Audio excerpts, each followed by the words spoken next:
Ha chiesto di parlare il senatore Bagnai, ne ha facoltà.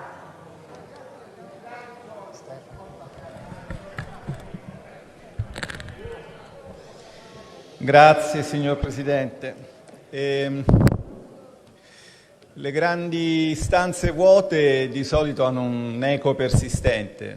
Per qualche strano mistero di acustica politica, le grandi frasi vuote del signor Presidente del Consiglio hanno avuto uno scarso eco di applausi solo in un settore della sua maggioranza. È risultato particolarmente anecoico, che non è una parolaccia, per qualche motivo il PD, che però si è unito agli applausi quando il Presidente del Consiglio ha fatto un rituale richiamo alla necessità di tenere coinvolto il Parlamento. D'altra parte io me lo ricordo, lui era lì, io ero là, quando tutta questa meravigliosa avventura è iniziata, fare un richiamo alla centralità del Parlamento che poi, diciamo, si è un po' persa per strada.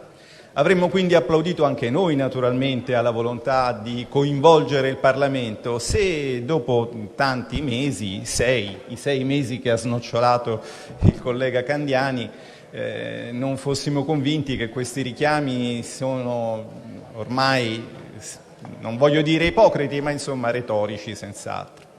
Eppure ci sarebbe bisogno di un coinvolgimento del Parlamento, questo è almeno quello che ci dice la retorica dei funzionari europei, dove ci viene raccontato, a me è stato raccontato tante volte in questi lunghi mesi, che sì, però poi quando si arriva al tavolo del negoziato il finlandese o il lettone o l'estone è forte perché il suo Parlamento gli dà un mandato e quindi il negoziatore può opporre delle red line perché l'Europa rispetta la democrazia. E allora insomma, forse bisognerebbe, se così fosse, venire qui e ragionare su quali siano le nostre red line. E invece di capire quali sono gli ambiti negoziali disponibili, invece di capire quali sono gli obiettivi che il governo vuole ottenere, c'è stato snocciolato tutto il prontuario delle frasi fatte, le grandi frasi che non vogliono dire nulla, tutto il sottisier europeo, quindi uniti si vince, indietro non si torna, e nel piccolo mondo antico, l'Italietta implicita,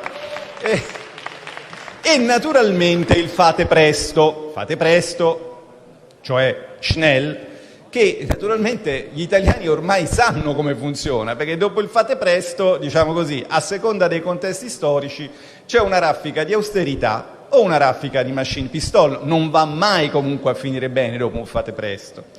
E quindi dovremmo invece prenderci il tempo di riflettere soprattutto sui dettagli, che sono quelli che fanno la delizia dell'intenditore. Per esempio ci è stato detto che le istituzioni europee si sono mostrate sensibili, che io, che qua ho di fronte una targa che ci ricorda una frase di Vittorio Emanuele II, non posso non pensare a noi non siamo insensibili al grido di dolore, quindi l'Europa non è stata insensibile al grido di dolore degli italiani. Ma che razza di discorso è? Cioè avrebbe dovuto essere insensibile? Che cosa ci aspettiamo dalle istituzioni? Hanno fatto il loro dovere se non sono state insensibili, non è che noi dobbiamo essere sempre proni, riconoscenti e subalterni. E fra l'altro bisognerebbe anche capire come hanno tradotto questa loro sensibilità in pratica. L'Italia ha contribuito in maniera decisiva. Vabbè, sarà anche vero, io se le fa piacere le credo, però le carte non dicono questo, e non dicono questo neanche i titoli della stampa internazionale.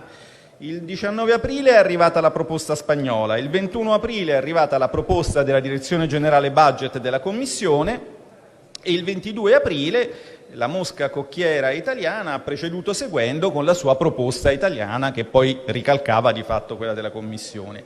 Ma al di là di chi è stato forza propulsiva, qui abbiamo bisogno di un'operazione di verità.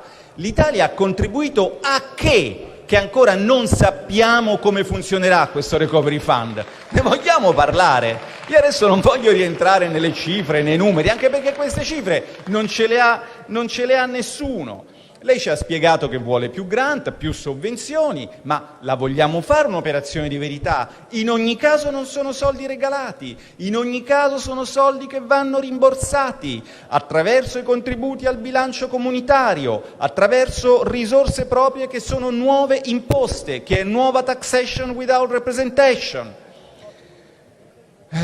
Quanto è dura questa propaganda, che poi, voglio dire, se voi volete raccontare agli italiani che arriva una pioggia di miliardi, a noi sta anche bene, basta che sia ben chiaro che questo lo raccontate voi, perché quei miliardi non arriveranno.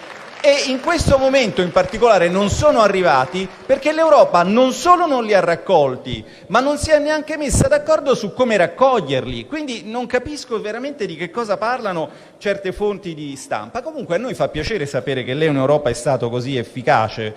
Ci farebbe piacere, perché se fosse vero i risultati ottenuti lì, che noi non vediamo ma lei vede e noi le vogliamo credere, compenserebbero quelli non ottenuti qui. Vogliamo parlarne? Guardi, qui al 6 luglio da un ufficio del suo governo risultavano 30 provvedimenti legislativi del suo governo che avrebbero richiesto 431 provvedimenti attuativi, di cui ne sono stati adottati finora 73, quindi ne sono da adottare ancora 358, di cui 125 con termine scaduto, e in particolare sono scaduti 26 provvedimenti attuativi dei 3 decretoni Covid. Cioè, a parte il fatto che, diciamo così, la strategia dell'annunciare i decreti per poi, diciamo, non farli, sta mostrando la corda. Per esempio noi aspettiamo ancora il decreto semplificazioni, perché non va in Gazzetta neanche stasera, lei lo saprà, l'avrà saputo prima di me. Ma, giusto? No, ma al di là di questo, anche farli alla fine escono in Gazzetta, le trombe suonano, rullano i tamburi e poi non si fanno i decreti attuativi, e per forza, e poi la gente i soldi non li vede se non viene deciso né quanti sono né soprattutto come darglieli. Quindi qui c'è decisamente qualcosa che non va. E se posso, sommessamente, siccome io, diciamo, sono un uomo d'ordine, nel senso che mi piacciono le stanze ordinate, io qui a Palazzo Carpegna ho in mezzo tutti gli scatoloni di cartone che avevo fatto per andarmene, perché essendo una persona corretta volevo lasciare al presidente di commissione che avremmo eletto questa sera la stanza a posto. Ecco, avrei giusto passato un attimo un panno per togliere la polvere. Mi faccia una cortesia, metta d'accordo la sua maggioranza, votate, così io mi trovo un altro posto. A me, io guardo avanti, non guardo al passato. Faccio questo, ecco, se ce la fate, provateci. Vabbè, comunque il nostro ovviamente sarà un no, come il suo è stato un no, perché lei ha con il suo governo espresso parere contrario alla nostra risoluzione, che chiedeva una cosa sola, un'unica cosa. Chiedeva che il Parlamento venisse fatto esprimere su ognuna delle meravigliose articolazioni di questo splendido progetto, che è fatto di tante sigle, di 3 aggettivi che sono poderoso, inclusivo e sostenibile, e di 0 soldi.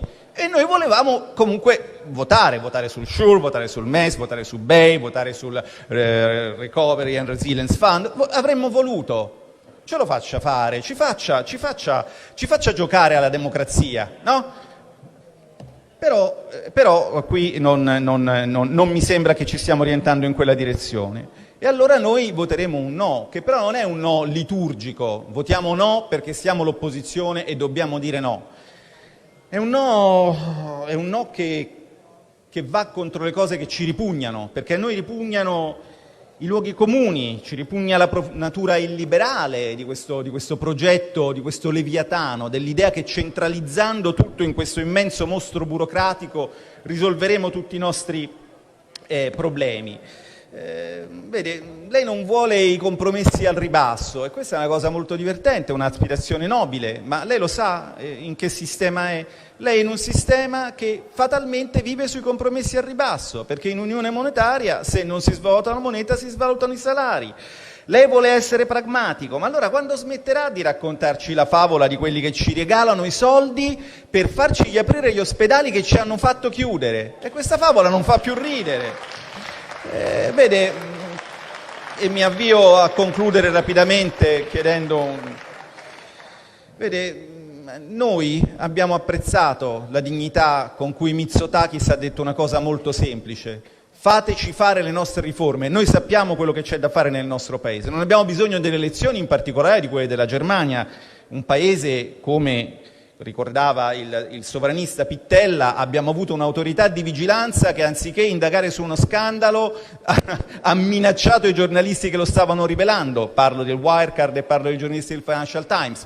Abbiamo adesso un film che racconta che cosa il MES ha fatto alla Grecia, che in quel paese viene censurato. Certo che non abbiamo bisogno delle moralità e delle lezioni di questi popoli. Vede, se lei, signor Presidente del Consiglio, tornasse qui con lo spirito di Mitsotakis, tornasse qui senza nascondere agli italiani le difficoltà, ma mostrando agli italiani di credere in loro, di avere fiducia nella loro capacità di essere arbitri del loro destino, anziché continuare con questi sterili, liturgici, noiosi, stantii appelli alla necessità di questa Unione Europea, che è un'unione che fa la debolezza, che non è un'unione che fa la forza, perché è un'unione che ci impedisce di reagire tempestivamente alle sfide della globalizzazione. Se lei tornasse così, l'applaudiremmo anche noi della Lega.